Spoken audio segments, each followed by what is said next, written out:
Hai Sobat NKRI, ketemu lagi bersama kabar NKRI. Sobat, tahu nggak sih ada peristiwa apa di tanggal 9 April 1947? Penasaran? Jangan-jangan malah nggak tahu nih. Ya udah, kita kasih tahu. Pada tanggal 9 April 1947, itu tepat merupakan hari lahirnya TNI Angkatan Udara. Nah, sebagai warga negara Indonesia yang baik dan generasi penerus bangsa yang super duper luar biasa, kudu tahu nih gimana sejarahnya dari hari lahirnya TNI Angkatan Udara tersebut. Nah, ini dia, kita kasih informasi selengkapnya buat kamu. Tapi sebelum lanjut nih nonton videonya, jangan lupa untuk subscribe dulu dong dan klik tombol loncengnya. Sobat NKRI, dalam Undang-Undang Pertahanan dikatakan kalau keadaan dan kemajuan negara akan mempengaruhi dan membuka sejumlah kemungkinan dalam pembangunan dan juga menentukan arah perkembangan kekuatan angkatan bersenjata Indonesia.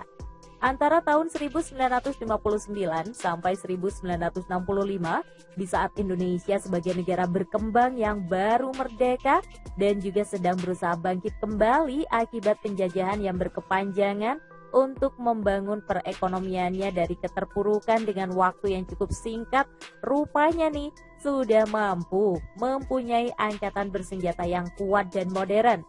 Hal ini bisa dilihat dari segi peralatan militer dan juga personil yang dimiliki, terutama kekuatan Angkatan Udara Republik Indonesia atau AURI. Dan sobat, bahkan kekuatan Angkatan Bersenjata Indonesia, khususnya AURI, saat itu sudah bisa disejajarkan loh dengan negara-negara maju yang sebelumnya mereka sudah lebih lama merdeka gitu ya. Satu hal yang terpenting adalah waktu akan menjadi saksi nih tentang pentingnya unsur perkembangan kekuatan udara bagi sebuah negara termasuk Indonesia dengan wilayah kedaulatan yang sangat luas. Nah sobat, jika pada tahun 1947 di Yogyakarta, Soekarno pernah berkata bahwa angkatan darat harus kuat, angkatan laut harus menjadi bulk pertahanan Indonesia, tetapi angkatan udara masih dalam Kinderskohenen atau masih anak-anak. Namun pada tahun 1964, Soekarno bisa berkata nih, kita mesti mempunyai angkatan darat yang kuat, angkatan laut yang kuat, angkatan udara yang kuat. Ketiganya harus sekuat mungkin. Kita tidak bisa kuat tanpa angkatan udara yang sekuat-kuatnya. Angkatan udara yang perfect dalam technical know-how, di dalam technical constellation, dan di dalam technical skill.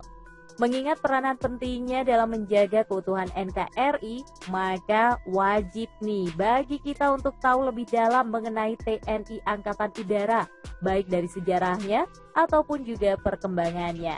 Nah, berikut ini informasi mengenai peristiwa 9 April 1947 yang juga merupakan hari lahirnya TNI Angkatan Udara. Nah sobat, sekedar tahu aja ya, TNI Angkatan Udara itu lahir dengan dibentuknya Badan Keamanan Rakyat atau BKR pada 23 Agustus tahun 1945 untuk memperkuat armada udara yang saat itu berkekurangan pesawat terbang dan juga sejumlah fasilitas lainnya. Pada tanggal 5 Oktober 1945 berubah menjadi Tentara Keamanan Rakyat atau TKR, jawatan penerbangan di bawah Komodor Udara Suryadi Suryadharma. Nah, pada tanggal 23 Januari tahun 1946, TKR ditingkatkan lagi nih menjadi TRI sebagai kelanjutan dari perkembangan Tunas Angkatan Udara. Nah, pada 9 April tahun 1946, Tri Jawatan Penerbangan dihapuskan dan kemudian diganti menjadi Angkatan Udara Republik Indonesia yang kini diperingati sebagai hari lahirnya TNI Angkatan Udara yang diresmikan dengan berdirinya Tentara Nasional Indonesia atau TNI.